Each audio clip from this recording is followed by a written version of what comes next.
सभी बच्चों को नमस्कार। हम बात नीट फिजिक्स के जो PYQs हैं, प्रीवियस ईयर क्वेश्चन, उनकी कर रहे थे, जिसके तहत हम इलेक्ट्रोमैग्नेटिक इंडक्शन चैप्टर से जो क्वेश्चन पूछे गए हैं विगत 35 ईयर्स में, उनके सोल्यूशन प्रोवाइड कर रहे हैं। ठीक है, तो उसी कड़ी में ये अगला क्वेश्चन है। तो पेशे खिदमत है अगला क्वेश्चन, इसको तैयार करिए। और इसके पहले के क्वेश्चंस हम अपलोड कर चुके हैं, आपको इसी प्लेलिस्ट में जो कि इलेक्ट्रोमैग्नेटिक इंडक्शन के नाम से होगी, इसमें मिल जाएंगे। तो पेशे खिदमत है। नेक्स्ट क्वेश्चन देखिए, अगला क्वेश्चन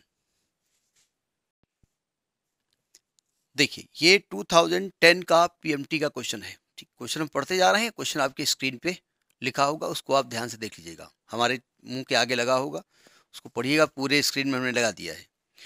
लिखा है conducting circular loop is placed in a uniform magnetic field. जब तक हम पढ़ते रहेंगे क्वेश्चन लगा रहेगा। A conducting circular loop is placed in a uniform magnetic field of 0.025 tesla, यानी मैग्नेटिक फील्ड दिया हुआ है, with its plane perpendicular to the loop. अब परपेंडिकुलर वर्ड के बारे में अभी हम बात करते हैं। The radius of the loop is made to shrink at constant rate of 1 millimetre पर सेकेंड। उसकी रेडियस कम की जा रही है समय के साथ साथ, पर सेकेंड 1 मिलीमीटर कम कर दी जाती है, यानी एरिया कम हो जाएगी।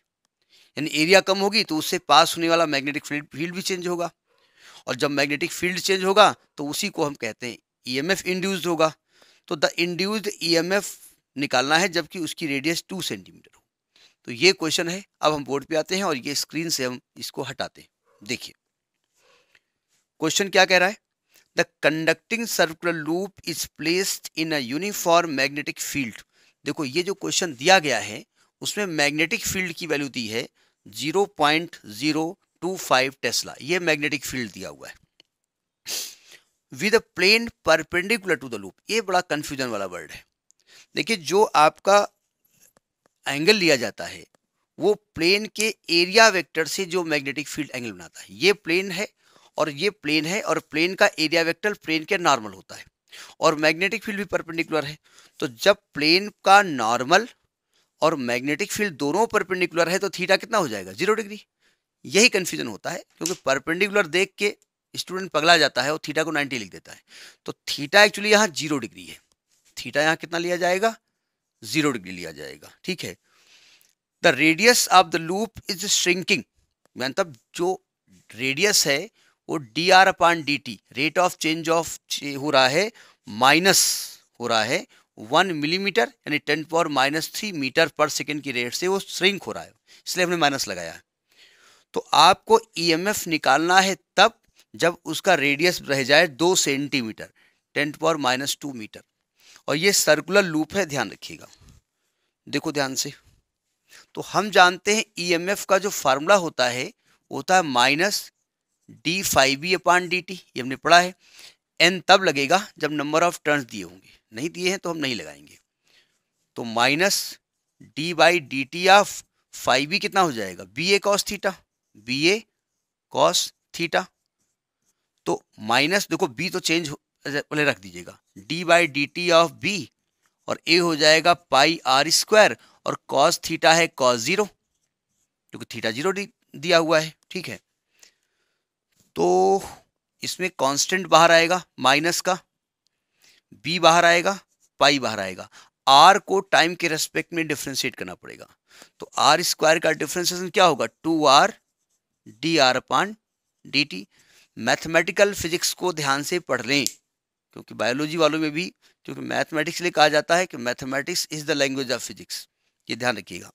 तो यानी यहाँ E की वैल्यू क्या आ जाएगी, -πb/2r, और dr/dt की वैल्यू दी है, अभी लिखा रहने दो, अच्छा, dr/dt। अब हम सबकी वैल्यू उठा के रख देते हैं। ठीक है, तो रखो वैल्यू।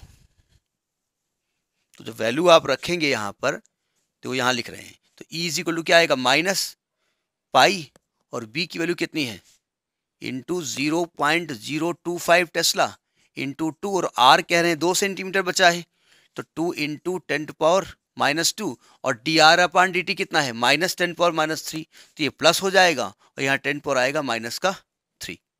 ठीक है, उधर कैप्चर करो भाई। अब वैल्यू रखिए देखो। अच्छा पाई की वैल्यू भी अगर पाई के टर्म में आंसर आ रहा है तो ठीक है, पाई के टर्म में आ रहा है इसलिए पाई लिखा रहने दो। पाई लिखो, देखो 25 दुना 50 दुना 100, 100 आएगा और 3 डेसिमल बाद 0 है, तो ऐसा करते हैं 100 लिख देते हैं और इनटू 10⁻⁻2 ये है, -3 ये है, -3 ये है। देखो ये जो 25 है ना, जब पॉइंट हटाओगे तो 3 जीरो नीचे आएंगे तो -3 और ऊपर चला जाएगा, तो आएगा माइनस पाई इंटू 10 की पावर, देखो ये आपका +2 आएगा ना, तो +2 -2 -3 -3 2 कट गया, तो पाई इंटू 10⁻⁻6 वोल्ट। एक तो ये ई की वैल्यू आएगी और 10⁻⁻6 हटाओगे तो आएगा आपका पाई माइक्रोवोल्ट। तो आपकी ई की वैल्यू पाई माइक्रोवोल्ट आ रही है। हमने बार बार कहा है क्वेश्चन में यूनिट का विशेष ध्यान रखिएगा। हो सकता है 10⁻⁻6 लिखा रहने दें, वो कहते हैं वोल्ट। हो सकता है वो ऐसे कर दें, पाई इंटू 10⁻3 हटा दें, वो कह दें मिली वोल्ट। तो कुछ भी कह सकते हैं। तो यूनिट मतलब वैल्यू यही है इसकी, वोल्ट इसका है। अब वो किस यूनिट में उसको देते हैं उसको ध्यान से देखिएगा, ठीक है, यूनिट चेंज ना हो। तो this was the question of NEET 2010, ठीक है, नीट 2010 का क्वेश्चन ये है, ठीक है।